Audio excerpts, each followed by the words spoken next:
This trip has been at the planning stages for a very long time, and as the COVID-19 pandemic has done in most cases, it's thrown up some obstacles in the planning stages.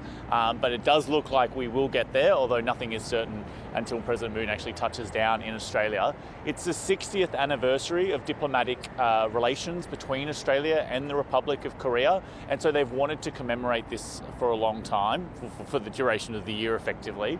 And now, right at the end of the year, it looks like they will be able to get there. But it's also the final few months of President Moon's term as South Korean president, and this has been something that he personally wants to do. They only get the chance to do one term here in South Korea, one 5-year term, and that will be coming to an end. But it's really about reinforcing the importance of this relationship between the two countries, and obviously a state visit gives it that heft. And gives it that momentum. It's also significant that this is the first trip by a foreign leader to Australia since the borders were put up during the COVID-19 pandemic, and the governments in both countries are making a big deal of that, saying that it really does demonstrate the importance of the relationship for both countries, and so that's why, and they really want to amplify that message ahead of President Moon's arrival. Yeah. So of course the agenda would be important too. You know, how much is going to be on it? What do you expect that they will be going to discuss? Well, they've already pointed out some of the main key issues to be discussed, and also the travelling party that's accompanying President Moon is demonstrative of what they want to achieve. So we've got the military acquisitions, the defence acquisitions minister travelling along with him, as well as their energy minister. And we will see some deals signed when it comes to defence acquisitions, and demonstrating the increased defence relationship between the two countries. At the moment, the Australian trade relationship with Korea is very much built around the export of coal, of gas, and of iron ore, and they really want to transition that trading relationship to decarbonise it. So a real focus on hydrogen and the export of green hydrogen, which Korea desires and Australia thinks that they can provide, but also again, it's still increasing the importance of natural gas to the country, but also moving to critical minerals. There's a lot of talk in South Korea about their dependence, particularly on China, when it comes to getting critical minerals that they need, particularly in their technological manufacturing businesses. And they think Australia is a great opportunity to actually diversify away from being heavily reliant on just one country, but also to build that relationship. And Australia is obviously very keen to sell those critical minerals to South Korea. As you pointed out, it's the first foreign leader to visit since the borders shut down. I imagine there's going to be a great deal of importance to make sure it's safe.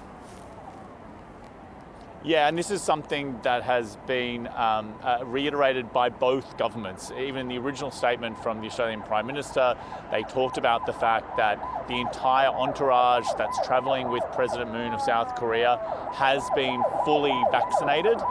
They will be tested for COVID-19 before they leave, within 72 hours of departure, and there will be testing throughout the trip.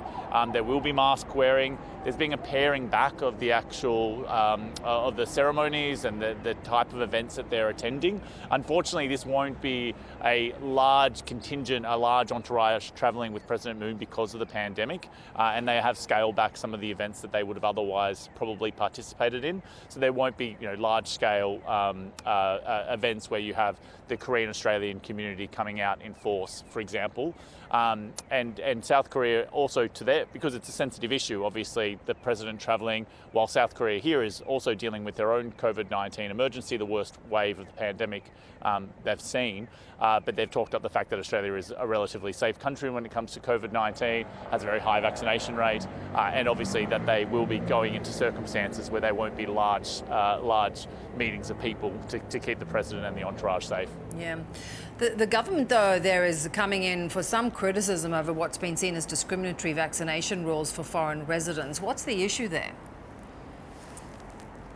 So the issue has been that at the moment in South Korea, if you are a foreign resident who received a vaccination overseas and had then come to South Korea, that vaccination record is not able to be registered with the South Korean government, and so therefore you're excluded for a lot of the activities now where you need to be able to show proof of vaccination using one of the phone apps that they have here.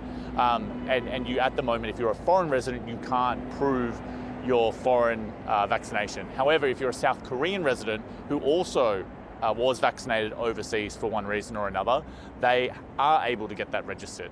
And this has been something that's been bubbling up in recent months, but it's come to the forefront because as of yesterday, South Korea imposed a new set of restrictions when it comes to the type of venues you could go without a vaccination record. Basically, almost everywhere you can think of at the moment for your daily life, you now need to be able to prove your vaccination status or to show a negative PCR test.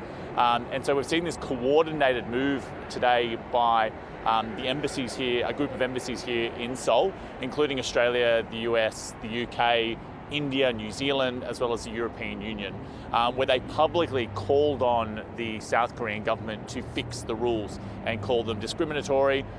It's quite unprecedented.